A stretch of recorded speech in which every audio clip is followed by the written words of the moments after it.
Everyone মোৰ পম্পিছ recipe চেনেলটোলৈ সকলোকে স্বাগতম জনাইছোঁ আৰু আজি লৈ আহিছোঁ এটি উৰহীৰ ৰেচিপি। এয়া আমাৰ ঘৰৰ উৰহী এনেদৰে লমালমে লাগি আছে আৰু প্ৰত্যেক বছৰে নিজে নিজে এই উৰহী হৈয়ে থাকে। এবাৰ হ'লে আৰু সেই জায়গাতে মানে নতুনকৈ গজি হৈয়ে থাকে আৰু এয়া আমি গুটিকেইটাই মিলি উৰহী চিঙাত লাগি গৈছোঁ। উৰহী বুলি ক'লে বহুত ধৰণৰ উৰহী আছে, ঠাইভেদে বহুত ধৰণৰ উৰহী দেখা যায় আৰু নামবোৰো বেলেগ বেলেগ হয়, কিন্তু আমাৰ ফালে এই বগা উৰহীবিধ বহুত আছে আৰু এতিয়া মই এইখিনি একেবাৰে লৈ আহিলোঁ আৰু এতিয়া ইয়াৰ বাকলিবোৰ মানে চুচবিলাক পেলাই ল'ম আৰু এনেদৰে কাটি উৰহীটো এনে ভাজি বনাই খায়ে থাকোঁ, কিন্তু সকলোৱে উৰহী ভাল নাপায় আৰু বিশেষকৈ মোৰ হাজবেণ্ডেও ইমান ভাল নাপায়। গতিকে মই ভাবিলোঁ আজি অকণমান বেলেগ ধৰণে বনাই খুৱাওঁ, নহ'লে নাখায়। আৰু এয়া মই এইখিনি কাটি মাজে মাজে এটা এটা কাট দি দিছোঁ যাতে ইয়াতে নিমখ হালধিবিলাক সোমাই যায়, মছলাবিলাক। এয়া এনেধৰণে কাটি আজি মই বেলেগ ধৰণে বনাম। এই উৰহীবিধৰ নামটো আপোনালোকৰ ফালে কি বুলি কয় জনাবচোন। আমাৰ ফালে ইয়াক দৰিকণা মাছৰ দৰে যে, সেইবাবে দৰিকণা উৰহী বুলি কয় আৰু বগা উৰহী বুলিও কয়।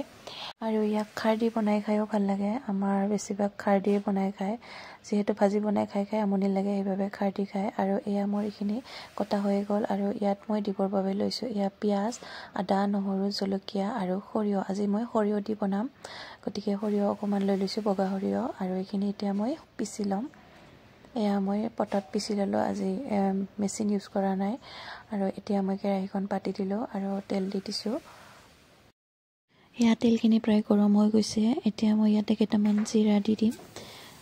এয়া জিৰাকেইটা ফুটাই ল'লোঁ। তাৰপাছত এতিয়া মই ইয়াতে পিঁয়াজখিনি ভাজি ল'ম। পিঁয়াজখিনি অকণমান সময় ভালদৰে ভাজি ল'ম। এতিয়া দি দিম উৰহীখিনি আৰু উৰহীখিনি দি অকণমান সময় 1 মিনিটমান সময় ভালদৰে ভাজি ল'ম। উৰহী বেয়া পোৱাসকলে এনেদৰে এবাৰ বনাই খাবচোন, খাই খুবেই ভাল পাব। যিকোনো চব্জি একেধৰণে বনাই খাই আমনি লাগে, সেইবাবে মই অকণমান বেলেগ বেলেগ ধৰণে বনাব ট্ৰাই কৰোঁ। আৰু বেলেগ বেলেগ ধৰণে বনালে টেষ্টটো বেলেগ বেলেগ হয় আৰু খায়ো ভাল লাগে কেতিয়াবা। এতিয়া মই ইয়াতে হালধি পাউডাৰ অকণমান দি দিম। এইখিনি অকণমান সময় লৰাই লৈছোঁ।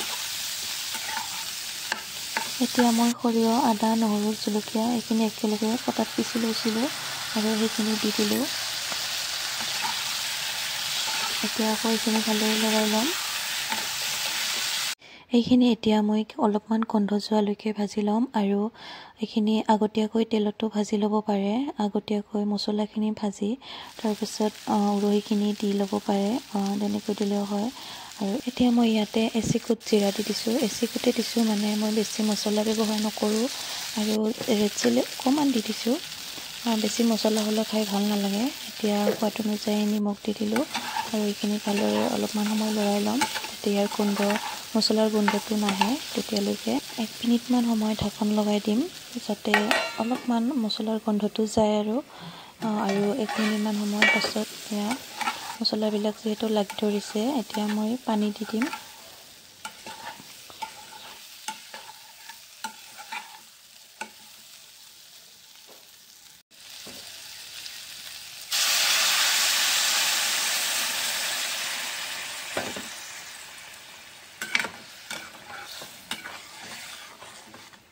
মই অলপমান গৰম পানী দি দিছোঁ, বেছি দিয়া নাই। এইখিনি 10 মিনিটমান সময়ৰ পাছতে হৈয়ে যাব, বেছি সময় নালাগে উৰহী সিজিবৰ বাবে।